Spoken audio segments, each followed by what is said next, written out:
Assalamualaikum warahmatullahi wabarakatuh. Alhamdulillah. Alhamdulillahi rabbil alamin. Wabihi nasta'inu ala amurid dunia waddin. Allahumma fasalli wa sallim wa barik wa karrim wa majid wa azim ala sayyidina wa habibina wa syafi'ina wa nuri kulubina Muhammad al-fatih lima ughliq wal khatim lima sabaq nasiril haqqi bil haqq والهادي إلى صراط مستقيم وعلى آله وأصحابه حق قدره ومقداره العظيم يا فتاح يا عليم. Yang saya hormati dan saya muliakan para alim ulama, para habaib, para ajengan, para tokoh masyarakat, para asatid wal asatidah, wabil khusus guru kita bersama Al-Mukarram wal Mukhtaram Abuya Al-Habib Ali Zainal Abidin bin Ali Al-Kaf. Semoga Allah panjangkan umurnya, Allah sehatkan badannya, Allah lancarkan perjuangan dakwahnya. Amin ya rabbal alamin. Kemudian masih banyak lagi yang hadir di tengah-tengah kita, para kiai, para ulama, para habaib, yang mana tidak bisa saya sebutkan namanya satu persatu, namun tidak mengurangi rasa hormat dan ta'zim saya kepada beliau-beliau semua. Dan salam penghormatan yang paling istimewa saya hadiahkan kepada hadirin hadirat, muslimin muslimat, mukminin mukminat yang hadir pada malam hari ini. Semua angkat tangannya, kita minta sama Allah, mudah-mudahan tidaklah kita keluar dari tempat ini kecuali semua dosa kita diampuni oleh Allah. Yang sakit Allah angkat penyakitnya, Allah sehatkan badannya, dan semua yang hadir Allah lapangkan rezekinya. Amin ya rabbal alamin. Ahbail kiram, hadirnya kita pada malam hari ini di majlis yang mulia ini, memandang atau mendengarkan ilmu-ilmu nasihat serta nasihat-nasihat dari guru-guru kita, insya Allah ini menjadi tanda bahwa Allah Subhanahu wa taala menginginkan kebaikan untuk kita.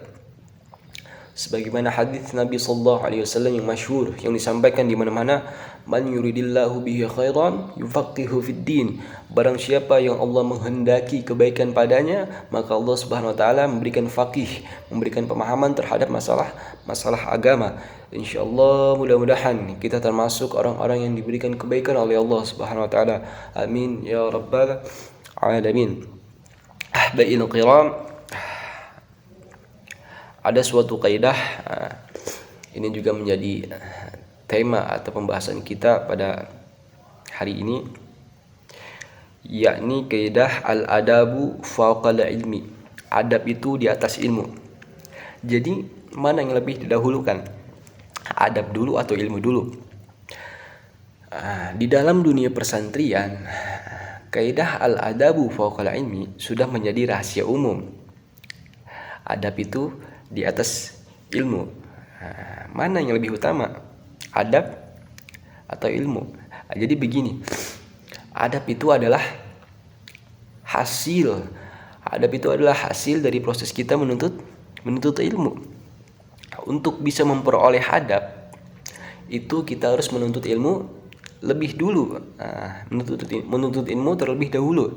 Baginda Rasulullah SAW diutus ke muka bumi ini, innama bu'itsu liutammima makarimal akhlak.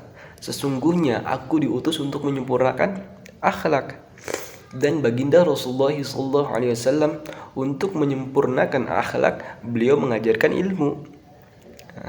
Jadi adab itu adalah hasil daripada proses kita menuntut ilmu. Jadi tetap ilmu itu yang lebih utama, karena untuk kita bisa beradab itu ada ilmunya. Sekali lagi, untuk kita bisa beradab itu ada ilmunya. Orang kalau sudah berilmu, orang kalau sudah menuntut ilmu, otomatis dia akan beradab, karena adab itu adalah hasil proses dari ilmu yang kita pelajari. Tapi ada yang bertanya, ada juga kok orang yang berilmu tapi sombong, orang yang berilmu tapi tidak beretika, tidak mempunyai tata krama. Berarti ada yang salah dari proses dia menuntut ilmunya.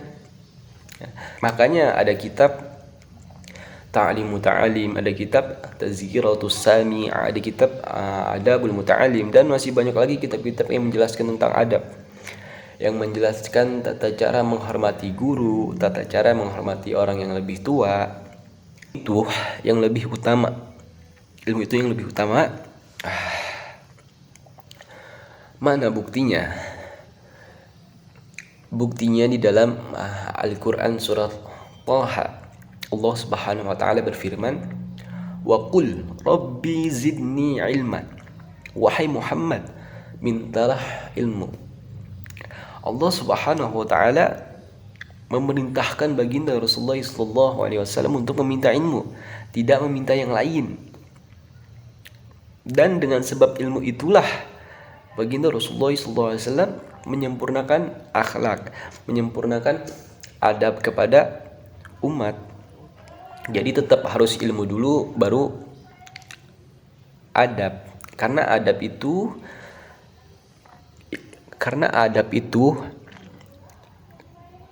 adalah ilmu itu sendiri. Ya, tingkat tertinggi daripada kita berilmu yaitu beradab. Tingkat tertinggi daripada kita berilmu adalah beradab. Jadi kapan kita menggunakan kaidah al-adabul fawqal ilmi, adab itu di atas ilmu, kita gunakan ketika kita sedang duduk bersama guru kita, ketika kita sedang duduk bersama orang yang terhormat, ketika kita duduk bersama orang yang lebih tua dari kita. Maka dari itu kita harus mendahulukan adab. Untuk bisa mendahulukan adab, tentunya kita sudah belajar terlebih dahulu. Ada ilmu yang kita isi dan ada ilmu yang kita kaji. Bukankah untuk memperoleh dunia ini harus menggunakan ilmu? Man arada dunya fa'alaihi bil ilmi, wa man arada al-akhirah fa'alaihi bil ilmi, wa man aradahuma fa'alaihi bil ilmi. Jadi tetap ilmu dulu baru adab. Akan tetapi ketika kita mendahulukan adab, itu ketika kita sedang duduk bersama guru kita. Jadi kalau kita sudah berilmu, baru kita mendahulukan adab. Jadi kalau kita sudah berilmu, baru kita mendahulukan adab. Tapi kalau masa sekarang kita masih proses dalam menuntut ilmu, masih proses belajar,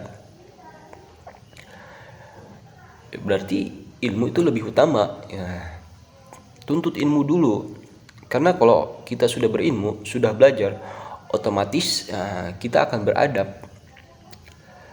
Karena adab itu di atas. Adab itu di atas. Memang sesuatu yang di atas itu baru bisa dia di atas kalau pondasinya itu sudah ada, yaitu ilmu. Al-ilmu bitta'allum. Ilmu itu didapat dengan belajar, dan Rasulullah menyempurnakan adab ini caranya dengan mengajarkan ilmu. Barakallahu fikum. Mungkin sekian yang bisa saya sampaikan, kurang lebihnya mohon maaf. Billahi taufiq wal hidayah. Assalamualaikum warahmatullahi wabarakatuh.